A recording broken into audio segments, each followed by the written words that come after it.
En matière de sécurité, il y a une idée qui est à la mode en ce moment. La police de proximité. On l'a encore entendu récemment après l'affaire Théo. Le problème, ce serait la confiance rompue entre la police et la population, notamment dans les quartiers sensibles.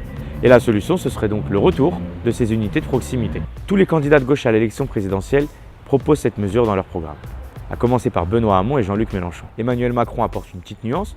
Il parle d'une police de sécurité quotidienne, mais l'idée est exactement la même. Il faut dire que la mesure a une histoire à gauche. C'est Lionel Jospin, alors Premier ministre, qui l'avait instaurée en 1998. Mais la droite l'avait supprimée dès son retour au pouvoir en 2003.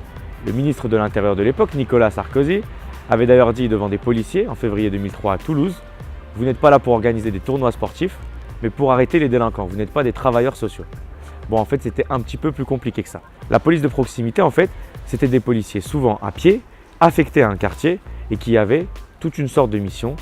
Globalement, si on devait résumer sa philosophie, c'était d'agir beaucoup plus sur la prévention que sur l'intervention. Et concrètement, leur mission était d'aider les victimes, de prévenir la petite délinquance, de sanctionner les délits, d'intervenir parfois dans les collèges et lycées pour expliquer leur travail et plus globalement, assurer la sécurité du quartier et recréer un lien de confiance avec les habitants. Un sondage commandé par la préfecture de police de Paris montrait d'ailleurs qu'en un an, entre 1998 et 1999, la création de la police de proximité avait fait passer le sentiment de sécurité des Parisiens de 79 à 85%.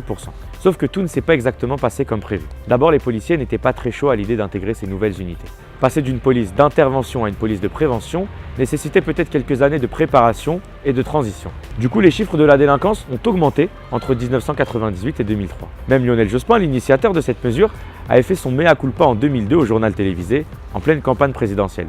Il avait dit, cette phrase devenue célèbre, « En matière d'insécurité, j'ai probablement péché par naïveté ». Alors, le retour de la police de proximité va-t-il être la nouvelle erreur de naïveté de la gauche en 2017 ou la vraie bonne idée pour résoudre le problème de l'insécurité? Ce sera probablement un peu des deux. En fait, l'idée est séduisante. Il y a un vrai problème de confiance rompue entre la police et la population et ces unités peuvent contribuer à régler une partie du problème.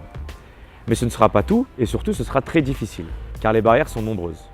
Il y a d'abord la barrière financière. Créer ces postes-là coûtera de l'argent dans une police où on dénonce déjà énormément le manque de moyens humains et matériels. En Seine-Saint-Denis, par exemple, si vous appelez la police un samedi soir à minuit ou 1h du matin, on vous répondra sûrement qu'il n'y a pas de véhicule disponible pour répondre à votre demande, sauf urgence vitale. Alors, a-t-on les moyens de s'offrir une police de proximité quand des besoins essentiels, cruciaux, ne sont pas encore assurés? Ensuite, recréer un lien de confiance entre la police et la population prendra du temps. Regardez les BST, les brigades spécialisées de terrain. Nicolas Sarkozy les a créées pour succéder aux polices de proximité. Sauf qu'elles, leur credo, ce n'est plus la prévention, mais l'intervention et la force. Avec leur lot de tensions et parfois de dérapages, comme vous l'avez vu récemment à Aulnay-sous-Bois. Bref, résoudre le problème de l'insécurité et de la relation police-population prendra du temps et de l'argent. Deux notions dont le prochain président de la République ne disposera pas forcément.